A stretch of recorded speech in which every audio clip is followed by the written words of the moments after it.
आप देख रहे हैं समाचार एजेंसी ऑफ इंडिया में साइन न्यूज। मार्गशीर्ष माह में क्या करें, कैसे करें, क्या न करें, जानिए सब कुछ विस्तार से। मार्गशीर्ष माह में कीर्तन करने तथा शास्त्रों का पाठ करने से मिलता है अमोघ फल। आप देख, सुन और पढ़ रहे हैं समाचार एजेंसी ऑफ इंडिया की साइन न्यूज के धर्म प्रभाग में विभिन्न जानकारियों के संबंध में। शास्त्रों के अनुसार मार्गशीर्ष महीने का संबंध मृगशिरा नक्षत्र से भी है। इसी नक्षत्र के कारण इस माह का नाम मार्गशीर्ष माह पड़ा। हिंदू कैलेंडर के अनुसार कार्तिक माह के बाद मार्गशीर्ष माह की शुरुआत होती है, जो 9वां महीना माना गया है। पुराणों में इस माह की महिमा का वर्णन मिलता है। मार्गशीर्ष माह का अपना अलग ही महत्व शास्त्रों में वर्णित है। वैसे सनातन धर्म या हिंदू धर्म के पंचांग में 12 माहों को चैत्र, वैशाख, ज्येष्ठ, आषाढ़, श्रावण, भाद्रपद, आश्विन, कार्तिक, मार्गशीर्ष, पौष, माघ, फाल्गुन के नाम से जाना जाता है। इसमें हिंदू धर्म में चैत्र महीने से साल की शुरुआत होती है। शास्त्रों के अनुसार मार्गशीर्ष महीने का संबंध मृगशिरा नक्षत्र से भी है। इसी नक्षत्र के कारण इस माह का नाम मार्गशीर्ष माह पड़ा। मार्गशीर्ष माह में बुद्धि के दाता भगवान श्री गणेश जी के पूजन की विधि के बारे में आज आपको बताने जा रहे हैं। अगर आप भगवान विष्णु जी एवं भगवान श्री कृष्ण जी की आराधना करते हैं और अगर आप विष्णु जी एवं भगवान कृष्ण जी के भक्त हैं, तो कमेंट बॉक्स में जय विष्णु देवा, जय श्री कृष्ण, हरिओम तत्सत, ओम नमो भगवते वासुदेवाय नमः लिखना न भूलिए। इस महीने की महिमा स्वयं श्री कृष्ण भगवान ने गीता में बताई है। गीता के 10वें अध्याय के 35वें श्लोक में भगवान श्री कृष्ण ने कहा है, बृहत् साम तथा सामना गायत्री छंद सामहम मासाना मार्गशीर्ष अहम ऋतुना कुसुमाकरा।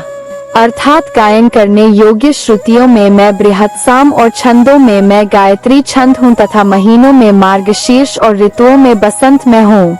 सतयुग में देवों ने वर्ष का आरंभ मार्गशीर्ष कृष्ण पक्ष की प्रतिपदा तिथि से ही किया था। साथ ही ऋषि कश्यप ने भी इसी महीने के दौरान कश्मीर नामक जगह की स्थापना की थी। मार्गशीर्ष मास के दौरान यमुना नदी में स्नान दान का बड़ा ही महत्व है। मार्गशीर्ष महीने के दौरान यमुना नदी में स्नान करने से भगवान सहज ही प्राप्त होते हैं। जो लोग जीवन में भगवान का आशीर्वाद बनाए रखना चाहते हैं और हर संकट से छुटकारा पाना चाहते हैं, उन्हें मार्गशीर्ष के दौरान कम से कम एक बार यमुना नदी में स्नान करने अवश्य जाना चाहिए। लेकिन जिन लोगों के लिए ऐसा करना संभव नहीं है, वो लोग घर पर ही अपने स्नान के पानी में थोड़ा सा पवित्र जल मिलाकर स्नान कर ले। इस महीने में सांवले सलोने भगवान श्री कृष्ण की उपासना करना और पवित्र नदियों, तट या सरोवर में स्नान करना विशेष शुभदायी होता है। अगर आप संतान की चाह रखते हैं, तो श्री कृष्ण की आराधना करने मात्र से आपको संतान प्राप्ति का वरदान बहुत सरलता से प्राप्त हो सकता है। मार्गशीर्ष माह में कीर्तन करने तथा शास्त्रों का पाठ करने से अमोघ फल मिलता है। इस महीने में किए गए हर तरह के मंगल कार्य विशेष फलदायी होते हैं। इस महीने पूरे मन से श्री कृष्ण की आराधना करने से चंद्रमा से अमृत तत्व की प्राप्ति भी होती है। इस महीने कृष्ण मंत्रों, आरती, चालीसा, श्लोक, स्तुति आदि का पाठ विशेष फलदायी होता है। इस महीने गौ सेवा अवश्य करनी चाहिए। गायों की सेवा और उनकी उचित देखरेख करने से भी कृष्ण प्रसन्न होते हैं। इस महीने गाय के शुद्ध घी का दिया कृष्ण मंदिरों में अवश्य चलाना चाहिए। इसके अलावा श्री कृष्ण को अपना बनाने और उनकी कृपा पाने के लिए केवल प्रेम की साधना ही पर्याप्त है।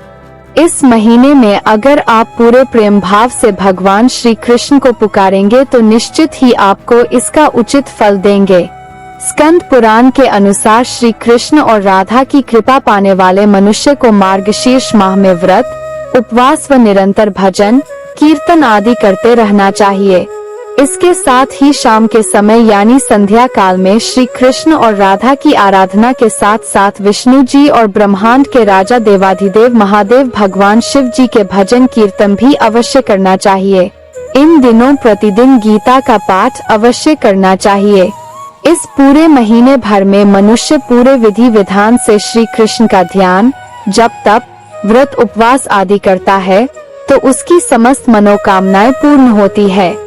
इसके साथ ही इस महीने तेल मालिश करना शुभ फल प्रदान करता है।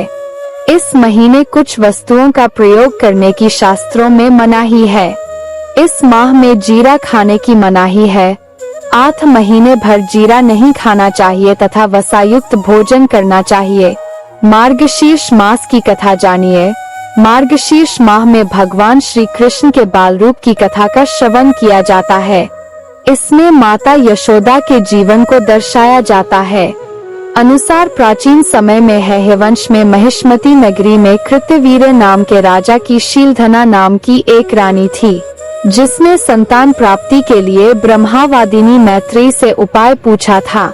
इस पर मैत्रेयी ने उसे अनंत व्रत की विधि बताई, जिसे विधि पूर्वक करने पर शीलधना को कार्तवीर्यार्जुन नाम का ओजस्वी पुत्र प्राप्त हुआ, जिसने भगवान विष्णु के अवतार श्री दत्तात्रेय की आराधना कर चक्रवर्ती सम्राट बनने का वर प्राप्त कर देवताओं की तरह पूजनीय स्थान प्राप्त किया था।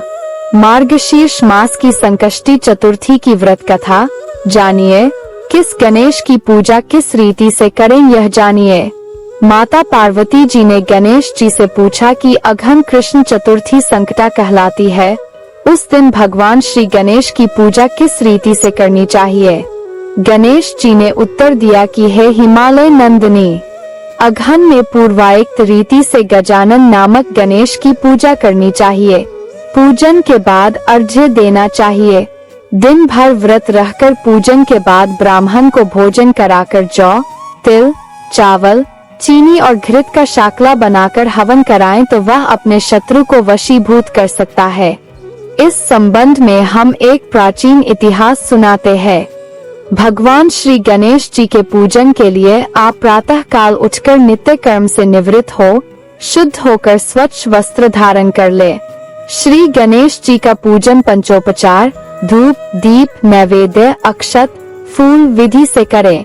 इसके बाद हाथ में जल तथा दूर्वा लेकर मन ही मन श्री गणेश का ध्यान करते हुए व्रत का संकल्प करें एवं इस मंत्र का जाप कीजिए। मम सर्व कर्म सिद्धे सिद्धि विनायक पूजन करिष्ये। इसके साथ ही विधि विधान से भगवान श्री गणेश जी का पूजन अर्चन, आरती करें व प्रसाद का वितरण करें। हरि ओम। अगर आप भगवान विष्णु जी एवं भगवान श्री कृष्ण जी की आराधना करते हैं और अगर आप विष्णु जी एवं भगवान कृष्ण जी के भक्त हैं, तो कमेंट बॉक्स में जय विष्णुदेवा, जय श्री कृष्ण, हरिओम तत्सत, ओम नमो भगवते वासुदेवाय नमः लिखना न भूलिए।